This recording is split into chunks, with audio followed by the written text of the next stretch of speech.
Јавниот долг постојано расте, а парите од задолжувањата слабо се користат за реализација на капиталните инвестиции. И покрај тоа што според последните пресметки на Народната банка, јавниот долг достигна 48,8% од бруто домашниот производ во вториот квартал, што е пораст за 0,6% поени споредено со првите 3 месеци, Министерството за финансии и денеска продолжи да се задолжува кај банките според предвидениот распоред. Овој пат издаде државни харти од вредност за сума од 57 милиони евра. Министерот Тевдовски се правда дека сега државата се задолжувала поевтино, а имала и многу долгови за враќање.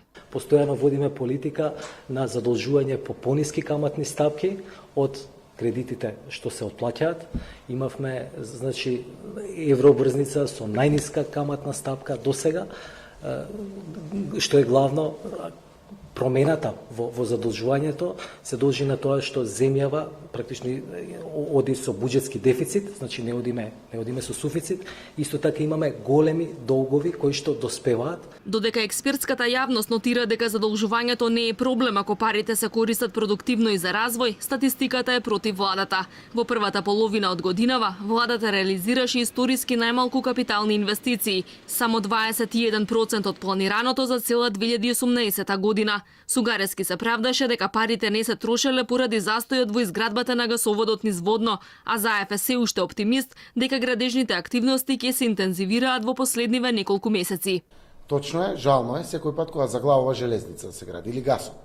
И затоа вака настојчуваме и разговараме со граѓанските организации, со Европска банка за обнова и развој и проектните единици и Светска банка заради железниците или слично, тогаш е нето ефектот катастрофален.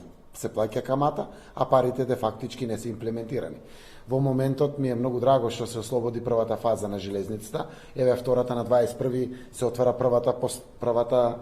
првиот чекор од постапката за јавната набавка за втората фаза.